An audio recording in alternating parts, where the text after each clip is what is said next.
যে ফরজ সালাতের পর মোনাজাত ধরার কোনো নিয়ম আছে কি না হাদিস সহ জানাবেন। এই যে প্রশ্নটা করা হয়েছে, এই প্রশ্নের উত্তর যিনি করেছেন তিনি যে জানেন না এরকম না, বরং এইগুলার উত্তর আমার আগে একবারে আল্লাহ রাসূলের জামানা থেকে নিয়ে একেবারে ইমামদের জামানায় প্রত্যেক যুগের ইমামরা এগুলোর প্রশ্নের উত্তর দিয়ে আসছেন। তারপরেও এগুলো জিজ্ঞেস করা হয় যে দেখি আমাদের হুজুর কোন মতের, এটা কি আমাদের সাথে মিলে নাকি মিলে না, এইটা যাচাই করার জন্য। তো এখন কথা হচ্ছে ভাই, সম্পূর্ণ কথা হচ্ছে ফরজ সালাতের পর মোনাজাত ধরা। মোনাজাত বলতে এখানে উদ্দেশ্য হচ্ছে দোয়া। তো হাদিসে স্পষ্ট আছে আর দোয়া ও মুখুল ইবাদা, দোয়া হচ্ছে সমস্ত ইবাদতের মগজ। মগজ ছাড়া কি কোনো মানুষের কল্পনা করা যায়? মগজ ছাড়া যেই মানুষ সেটাকে মানুষ বলে পাগল।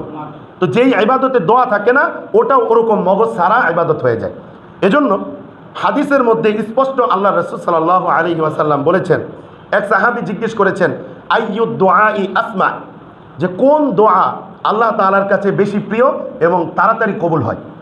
রাসূল সাল্লাল্লাহু আলাইহি ওয়াসাল্লাম বলেছেন দুবুরা কুল্লি সলাতিন মাকতুবাতিন, যে প্রত্যেক ফরজ নামাজের পর আল্লাহ তাআলা দোয়া কবুল করেন। স্পষ্ট হাদিস। এবং বলেছেন আর কখন দোয়া কবুল হয়? রাতের শেষ ভাগে আল্লাহ তাআলা দোয়া কবুল করেন। তাহলে নামাজের পরে যে দোয়া আছে এটা আমরা হাদিস দ্বারা পেলাম কি পেলাম না? আচ্ছা, এর পরের বিষয় হচ্ছে এখানে এই প্রশ্নের মধ্যে আরেকটা বিষয় আছে।